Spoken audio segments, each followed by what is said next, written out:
ዛሬ የምንገኝበት ቦታ በኦሮሚያ ክልል በቄለም ወለጋ ዞን ደምቢዶሎ ከተማ ላይ እንገኛለን። የተገኘንበት ዋናው ምክንያት እንግዲህ በዓለም አቀፍ ደረጃ ለ12ኛ ጊዜ የሚከበረውን እንዲሁም በሀገራችን ደረጃ ለ5ኛ ጊዜ የሚከበረውን ስፖርት ለልማትና ለሰላም በሚል ሀገራዊ ንቅናቄ ማጠቃለያ ፕሮግራም ነው። እንግዲህ ይህ ፕሮግራም በሁሉም ክልሎች ሲከበር በተለያዩ ውድድሮች ሲከበር ነበረ። ስፖርት ለልማት ምን ያህል ቫልዩ እንዳለው፣ ስፖርት ለሰላም ምን ያህል ጥቅም እንዳለው ለማሳየት ዛሬ እዚህ ደምቢዶሎ ከተማ ላይ ይሄ ሁሉ ህዝብ በተገኘበት በጋራ እያከበርን እንገኛለን። በሁለት ዋና ጉዳዮች ነው የሚከበረው። አንደኛው ነገር ትላንት በፓናል ዲስከሽን በዞኑ በሚገኙ እንዲሁም በክልል አመራሮች በተገኙበት ቦታ በጣም ደማቅ በሆነ መንገድ አክብረናል። ዛሬ ደግሞ በማስ ስፖርት እያከበርን እንገኛለን። እንግዲህ ስፖርት እንግዲህ ለልማት ያለው ንቁ ዜጋን ጤንነቱ የተሟላ ዜጋን ከማፍራት አኳያ ትልቅ ጥቅም አለው። መንግስታችንም ከቅርብ ጊዜ ወዲህ ለስፖርት ልማት ልዩ ትኩረት ሰጥቶ እየተንቀሳቀሰ ይገኛል። በተለይ ህዝቡ ስፖርቱን ባህል እንዲያደርግ በተለይ ማስ ስፖርቱን ባህል እንዲያደርግ ሰፊ ስራዎች እየተሰሩ ይገኛሉና እኛም በሀገራችን ደረጃ ለ5ኛ ጊዜ የሚከበረውን ስፖርት ለልማትና ለሰላም እዚህ ደምቢዶሎ ከተማ ላይ በጋራ እያከበርን እንገኛለን ማለት ነው። እንግዲህ እዚህ ደምቢዶሎ ከተማ ላይ ማክበር የቻልንበት ዋናው ምክንያት እንግዲህ ሁላችንም የምናውቀው ነው። ይህ ዞን ላለፉት 3-4 ዓመታት የሰላም ችግር የነበረበት አካባቢ ነው።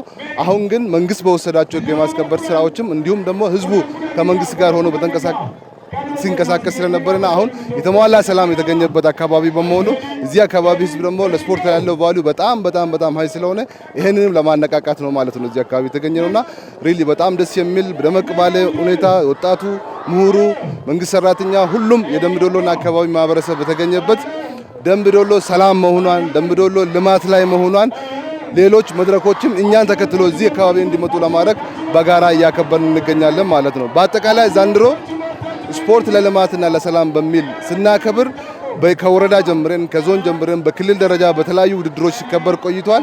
ዛሬ እዚህ ደምቢዶሎ ከተማ ላይ ደግሞ የማጠቃለያ ፕሮግራም ነው። በጣም ደመቅ ያለ ነው። በጣም የሚያምር ነው። የደምቢዶሎ ህዝብ በጣም ፍቅር እያሳየበት ያለበት ሁኔታ ነው። እንግዲህ ስፖርት ለጤንነት በጣም ጥቅም ነው። ስፖርት ለሰላም፣ ለፍቅር፣ ለአንድነት፣ ለአብሮነት ያለው ጥቅም በጣም የላቀ ስለሆነ መንግስት ለዚህ ልዩ ትኩረት ሰጥቶ እየሰራ ይገኛል። መሰረተ ልማቶችን እያስፋፋ ነው። በአዲስ አበባ ደረጃ ከኮሪደር ልማት ጋር እንዲሁም ክልሎች ደረጃ ሰፋፊ ስራዎች እየተሰሩ ነው።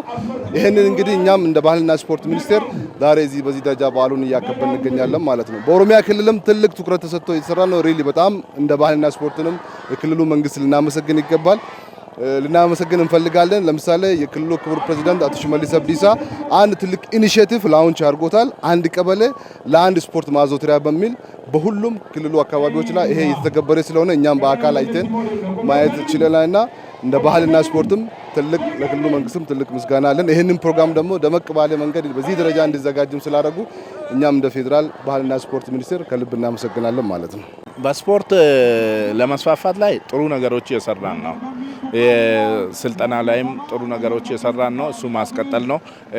የታዳጊ ወጣቶች ስፖርት ዞን ላይ 286 ያለውን ጥሩን ማስቀጠል ነው። አካዳሚዎቻችንም ጥሩ ደረጃ ነው። አካዳሚዎቻችን እርስ በርሳቸው እንዲወዳደሩ ያደረግን ነው።